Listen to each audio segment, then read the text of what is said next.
In Wyoming, on the Wind River Indian Reservation, on a freezing winter morning, U.S. Fish and Wildlife Service agent Corey Lambert, who has lost his purpose in life and lost his way after he had tragically lost his teenage daughter Emily a couple of years prior, he then starts working in the quiet, snow-covered wilderness and spends a few hours hunting. Later, following her request, Corey heads to his estranged wife Wilma's house to pick up his young son Casey, slowly rings the bell, and, clearly preoccupied, quietly waits outside for minutes until Wilma invites him inside. Then, Wilma awkwardly welcomes him, and as she goes to the kitchen to get him a drink, Corey wanders around the living room, suddenly finds himself facing pictures of Emily, and despite desperately wanting to get some respite from the crushing pain and grief the pictures suddenly unleash upon him, he remains frozen in place, forced to relive the most heartbreaking tragedy of his life. Luckily, Wilma returns a few minutes later to tell him that Casey is getting dressed and will be ready to leave soon, and breaks him out of the torture. Then, Wilma explains that she will be traveling away to Jackson for a job interview and asks Corey to look after Casey until she returns. Once he agrees, Wilma and Corey awkwardly discuss the amazing job opportunity, and Corey, who genuinely believes that a move to Jackson, which has better schools, will be good for his son, supports Wilma, promises to discuss their custody and child support arrangement if she gets the job, wishes her luck, and gives her some advice.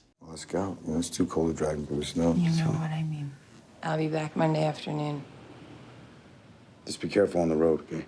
What happened there? Corey then takes Casey to his house, where he spends some time with him, lovingly teaching him how to ride a horse and having fun with him. Later, to Casey's dismay, Corey receives a call from the tribal police chief Ben Shoyo, who informs him that some steers have been killed on the other side of the reservation, shares his suspicion that a mountain lion might be responsible, and asks him to find and kill the predator causing the disaster. Hence, after apologizing and promising to make it up to his son, Corey takes Casey with him as he drives to the location, which happens to be around Wilma's parents' house, so that the young boy can spend some time with his grandparents while he does his job. There, Wilma's father, Dan Cartwright, warmly welcomes the duo, and after escorting Casey inside, takes Corey to the scene to show him what had happened. After spending a few minutes examining the tracks left by the predator, Corey surmises that the predator in question must have been a pride of lions, just as the chief had suspected, borrows Dan's sled to follow the tracks further, and sets out to learn more about the situation. After a few minutes, Corey sees some bloodied tracks, carefully follows them on foot, and is flabbergasted to spot a human body from a distance. Struggling to remain calm, Corey pushes out painful memories, rushes to the lifeless body, and is devastated to recognize it as that of 18-year-old Natalie Hansen, who was his daughter's best friend. Horrified by the discovery that clearly stirs up his grief, an overwhelmed Corey takes a minute to calm himself, and a few minutes later calls the police to report his discovery. Ben rushes over to the scene as fast as he can to inspect it for himself, and, seeing the horrific injuries the young woman has endured, notifies the FBI. However, the roads soon close due to a blizzard, which delays their arrival. What looks like Natalie, It's Natalie. Let me follow him while I still can. why don't you do that? Can't see the road. We don't have time for this. Okay. While waiting for the agents at Dan's house, Corey and Ben discuss the case and decide to wait until a formal identification is made to inform the Hansens of the terrible news. A couple of hours later, a young FBI agent named Jane Banner arrives at Dan's house, introduces herself to the men, and, after explaining that she's the only available agent close to the area, and hence was given the case without much briefing on the weather conditions, asks them to take her to the scene as soon as possible before she succumbs to the effects of the freezing temperatures. Knowing that she won't survive the drive there, Dan's wife, Alice, offers to give her some clothes and takes her inside. There, Alice takes Jane to a bedroom where she kindly gives her everything she needs. But as Jane prepares to head out, Alice states that all the clothes belong to her granddaughter and warns that she must return them as soon as she's finished with them. Jane promises to do as asked, thanks Alice, and steps out to rejoin the men. Seeing Jane in Emily's clothing, Corey is seemingly haunted by painful memories and takes a minute to gather himself before approaching Casey, who's also taken aback by what he sees. After comforting his son, Corey informs him that he has some work to do, promises to return as soon as possible and spend some time with him, and drives to the scene with the agent and Ben. At the scene, Jane is shocked to see the gruesome injuries the young girl had endured, and, after doing some preliminary assessment of the scene, lists the death a homicide. She then orders a rape kit and asks the team to carefully take the body and all the evidence to the local medical examiner. Wondering why no one reported Natalie missing, Jane asks Ben about her and learns that she lives half an hour drive away, and the only places which are remotely close to the scene are an oil rig that has trailers for its workers but is closed for the winter, and an isolated house occupied by brothers Sam and Bart Littlefeather and their friend Frank, who are notorious drug dealers with a long rap sheet. Then, as Jane reflects on this information and attempts to form a theory as to what chased Natalie to the remote freezing wilderness, Ben shares that local teens are known to visit the area, which they find suitable for partying,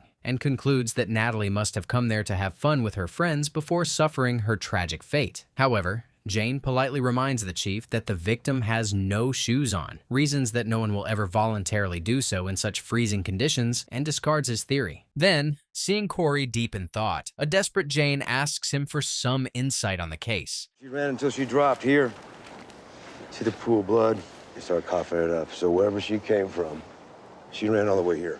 Then, suddenly realizing that he has spent hours out there, Corey excuses himself and prepares to head back to the Cartwrights to pick up Casey. Meanwhile, Jane, who's impressed by Corey's detailed insight and realizes that she will need his help to solve the case, asks Corey to help her with the case and is delighted when he accepts without even a hint of hesitation. Knowing Corey's sparkling reputation and professionalism, Ben accepts the arrangement and welcomes him to the understaffed team. That night, Casey, who has overheard details of the gruesome case, is haunted by nightmares knowing that his sister had died out in the cold just like Natalie. Sympathizing with the young boy, Corey comforts his son for most of the night until he finally calms down enough to drift off to sleep. She then heads to the police station to meet Ben, who introduces her to the medical examiner, Randy, who spent the whole night examining the body. Randy then shares that Natalie had suffered blunt trauma and had been brutally raped before her death. Randy adds that he has collected DNA samples from the body and sent them to the FBI lab in Colorado, which has assured him that the results will be ready in 6 weeks. Sub-zero air is drawn into the lungs. It can cause the alveoli, the tiny sacs in the lungs, to burst. She was raped repeatedly,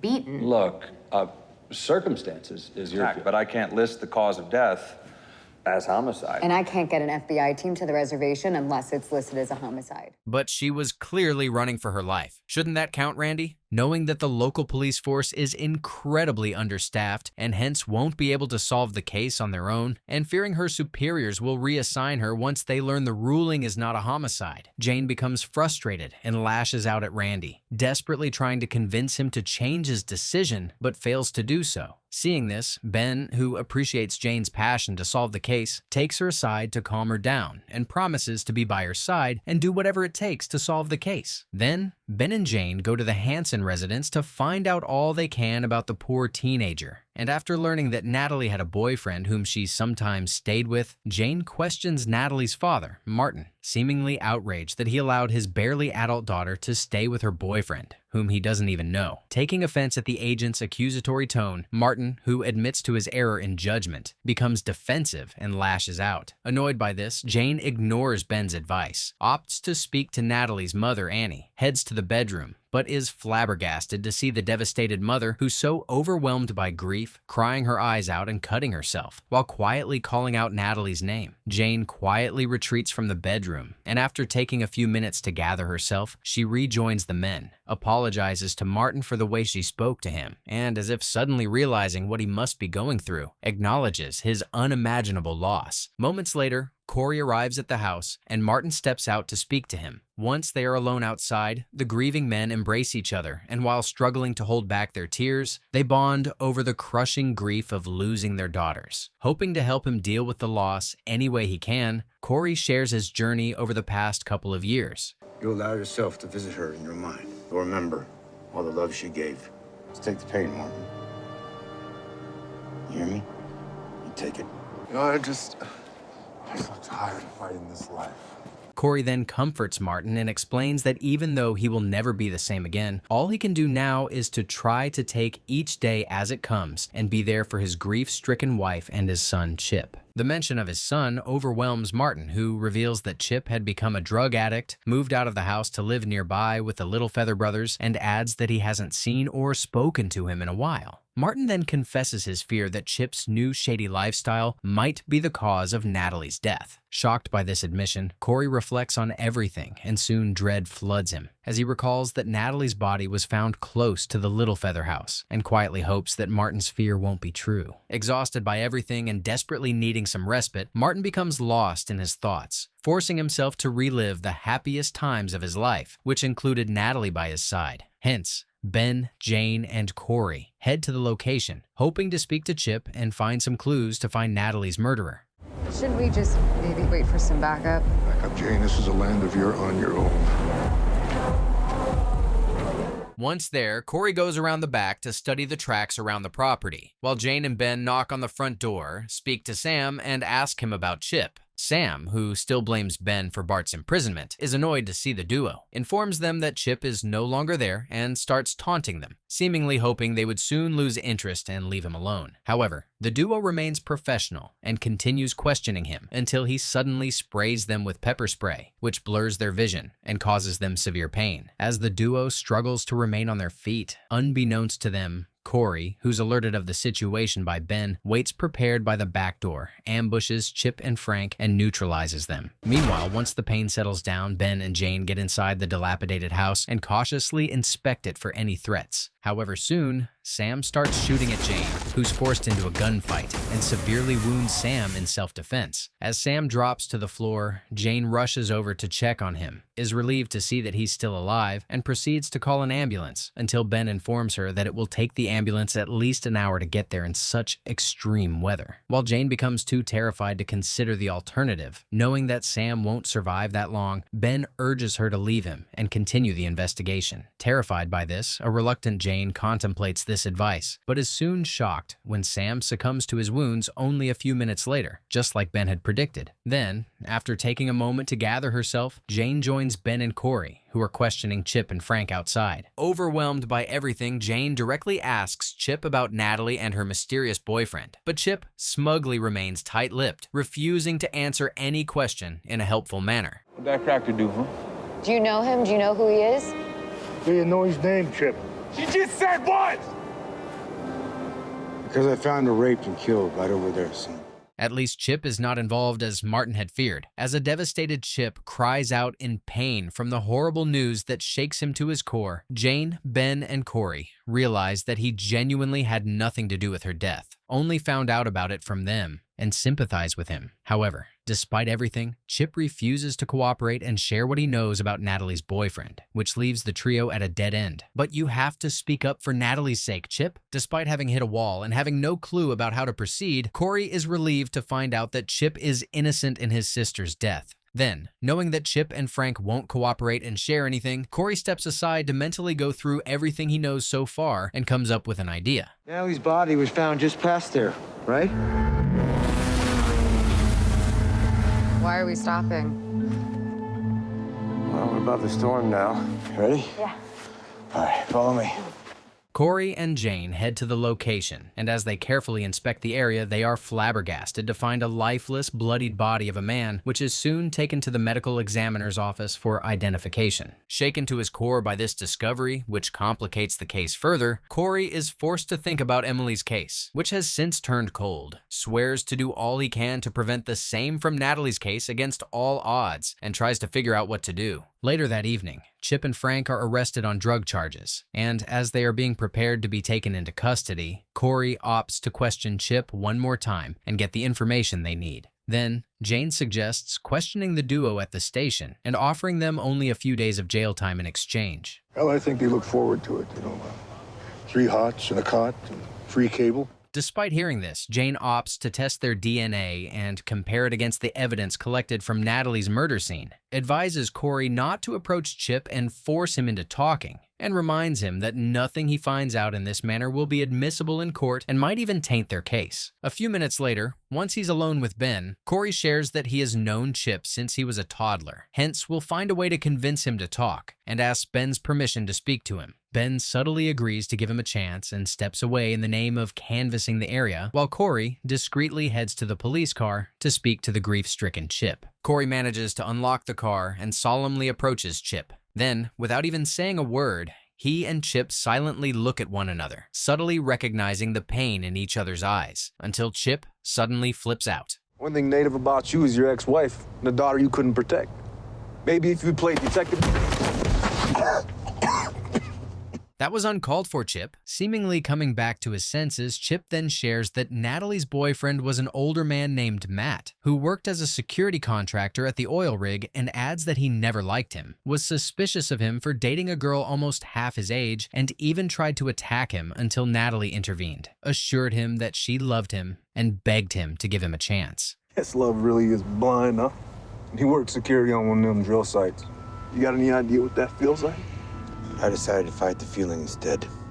Satisfied, Corey reunites with Ben and shares this crucial piece of information. After considering everything, Ben schedules to head to the oil rig with his team to speak to Matt and learn more about Natalie's death the next morning, and dismisses everyone for the night. Utterly exhausted and drained by the events of the day that kept mentally dragging him back to the worst day of his life, Corey goes to see Wilma, the only other person who he believes knows his pain firsthand, hoping to talk it out with her and get some relief. However, there, Wilma, who's also been struggling, stoically reminds him that Natalie's case will never give him the answers he desperately longs for to solve Emily's murder, and tells him to go back home, heads back inside, and shuts the door in his face. This seems quite harsh. Disappointed and feeling more lonely than ever, Corey heads back to his house, where he finds Jane waiting to tell him that the body of the second victim had been identified as a security contractor named Matt. Shocked by this, Corey keeps his realization that the second body belongs to Natalie's boyfriend to himself, politely invites Jane into his house, and warmly hosts her. Then, while Corey steps out for a moment, Jane notices the beautiful family pictures covering the walls and admires them until Corey returns. It's my daughter, Emily. She passed 3 years ago.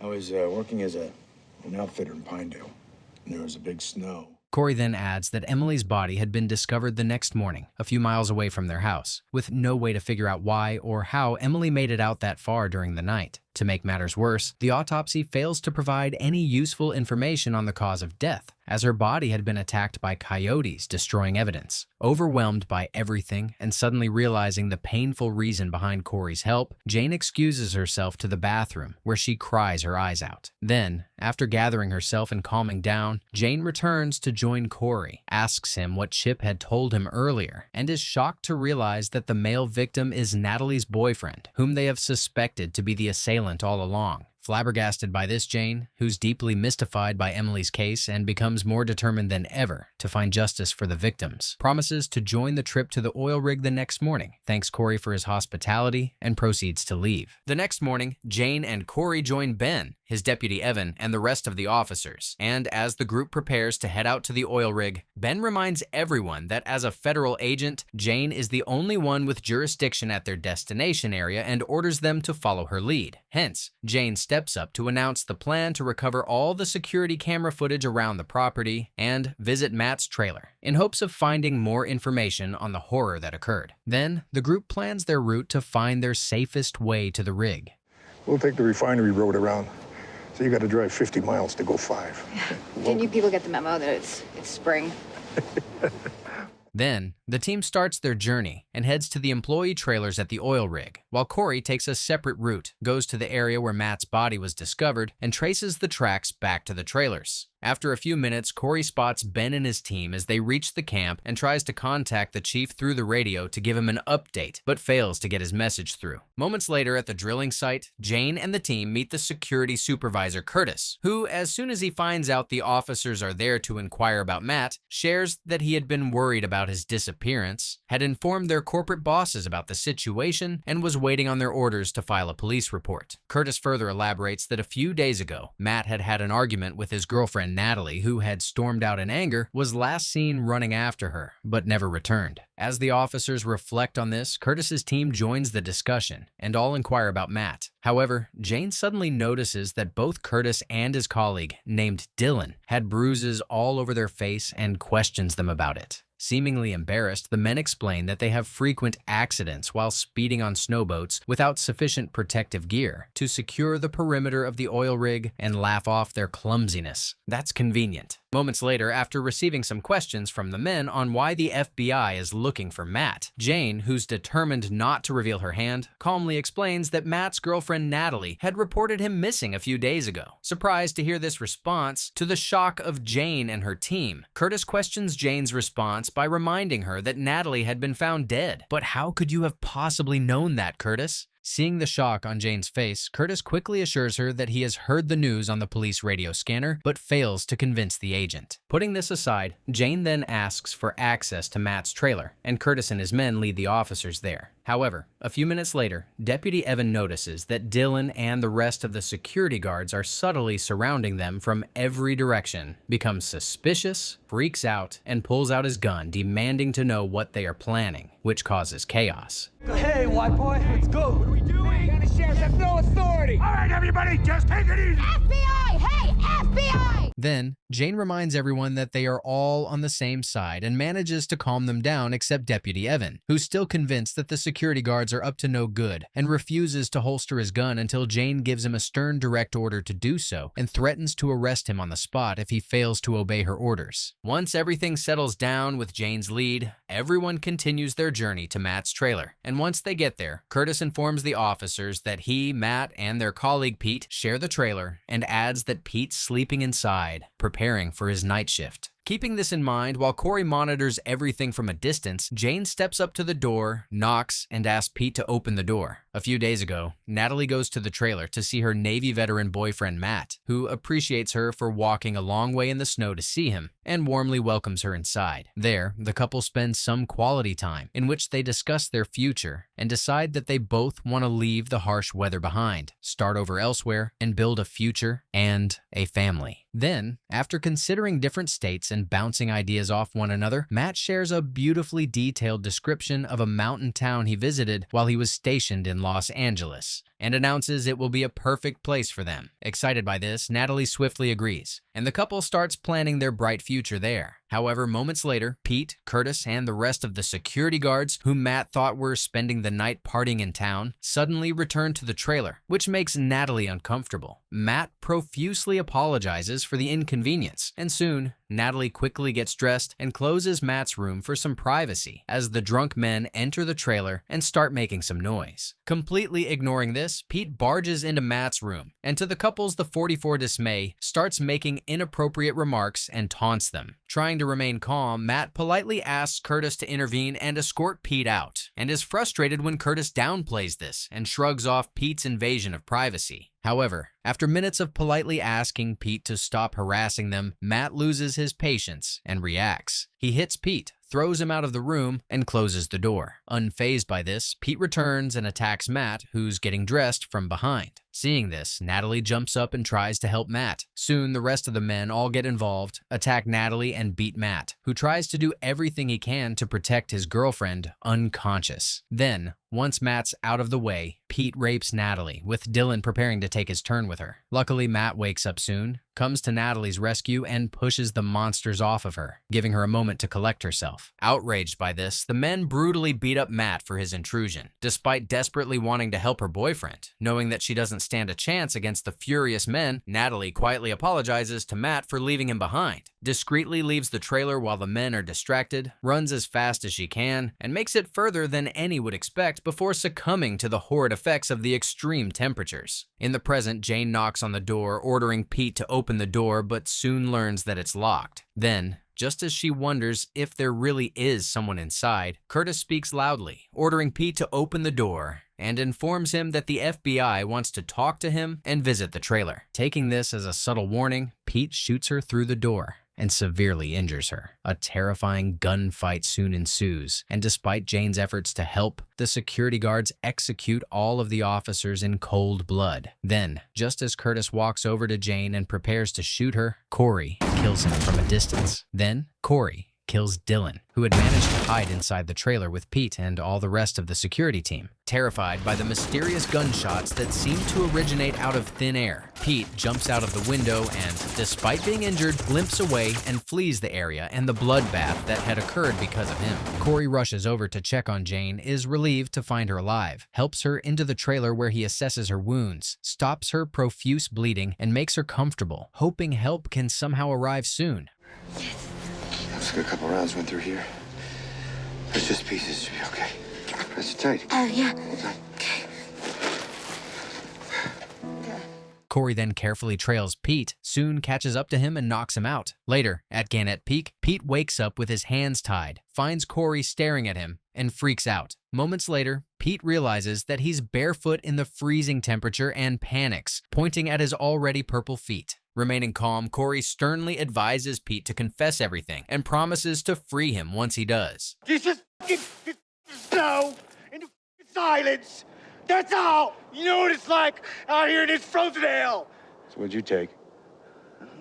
I don't know what you mean. So you're really blaming boredom for all the pain and suffering you caused? Ignoring this, Corey presses Pete, who finally relents and admits that while drunk, he had raped Natalie, who soon after ran to her death. He then adds that he and his friends had also beaten Matt within an inch of his life and left him for dead, and starts crying as if he finally realized the consequences of his horrific actions. Then, to the shock of Pete, Corey keeps his word, frees him, and tells him that he can go wherever he likes. Pete proceeds to get up, sees the snowy wilderness surrounding him, and panics as he realizes that he has absolutely nowhere to go. I don't understand. What do you want me to do? You know how far that drill camp was from where I found Natalie's body?